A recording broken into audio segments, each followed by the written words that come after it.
Your cold email sucks because you're answering the wrong questions. And I know this because mine used to suck too. Then I figured out the 5 questions that prospects are asking when they are reading your email. Look, most people write emails talking about what they want, their product, the demo they want, or the meeting they want.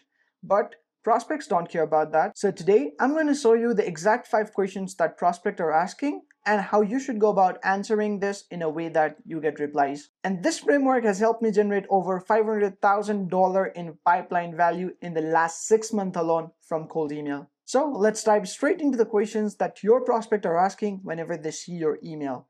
Alright, so these are the 5 questions that are going through your prospect's head whenever they're reading your cold email, and I'm going to show you like how you should go about answering this in a very subtle way in your cold email.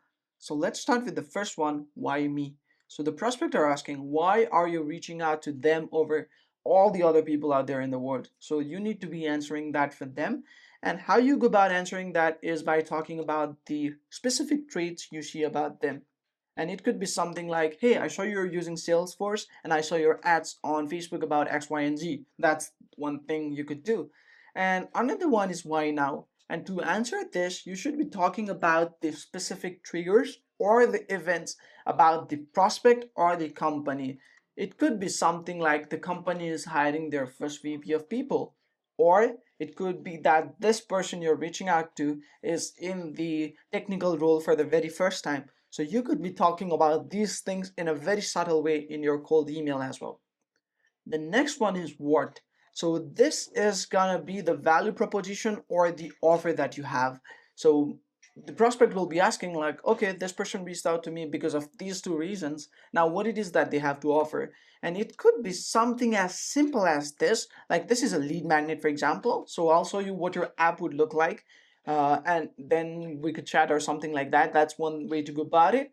Another way is you could just talk about what it is that you do, your value proposition.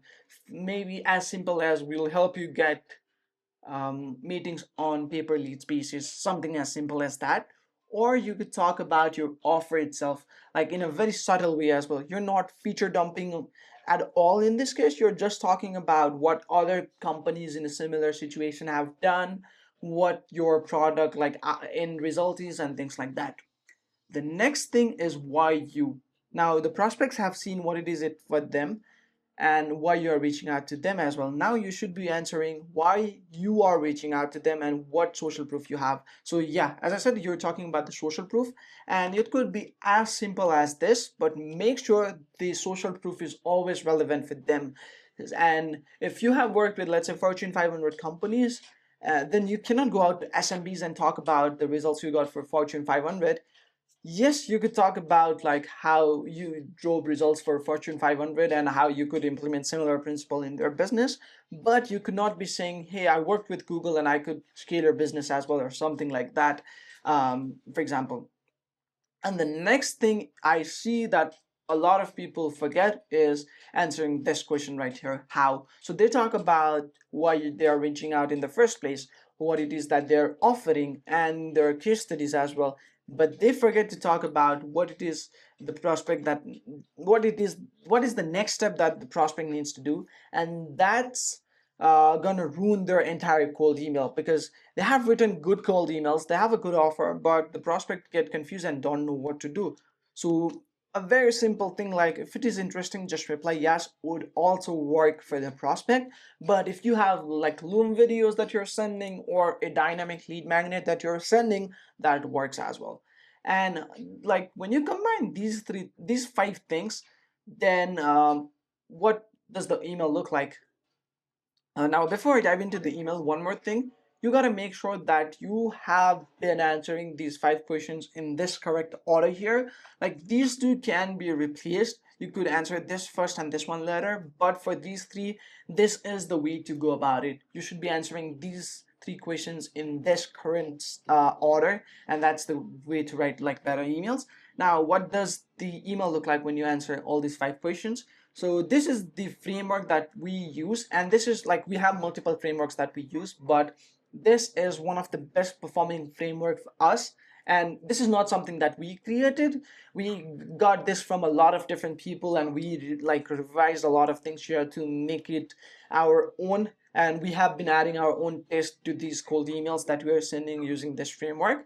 So the first thing is we write the observation, and this single right line right here is going to answer these two questions. And we don't say like, saw you at hiding VBF people or anything like that. We try to combine these two things together and create an hypothesis around what they are doing, right? So if they have hired first VPF people and they're using, let's say, one of the HR tech software like Workday, then they might be going through a different problem than a person who has hired their second VPF people and they're using like their own software, like custom software or anything like that, right? So within those situations, like how you write the observation line is gonna make or break your email.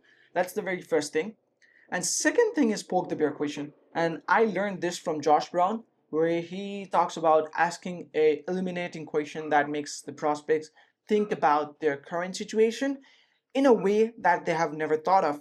So instead of saying something as simple as are you using Apollo to find leads, you could be saying it in a different way where it makes them think about their current situation, right? So instead of saying like the previous thing I mentioned, you could say something like, what are you doing to make sure that you uh, get all the leads that are not on LinkedIn as well? That's just one example of what you could write. And that is going to answer, like, that's the amplifier. So poke the bear most of the time is not going to answer any of these questions, but that's going to amplify the results you're going to get with your emails. And then another one is lead magnet, or it could be the offer, it could be the value prop itself. So you're gonna give them like free thing that other people charge them money for, or it could be the offer that you have, or anything like that. That's the thing you should be talking about here. And number 4 and number 5, as I said, you could replace it. You could be talking about case study and then call to action, or you could be talking about call to action first and the case study second in the PS line.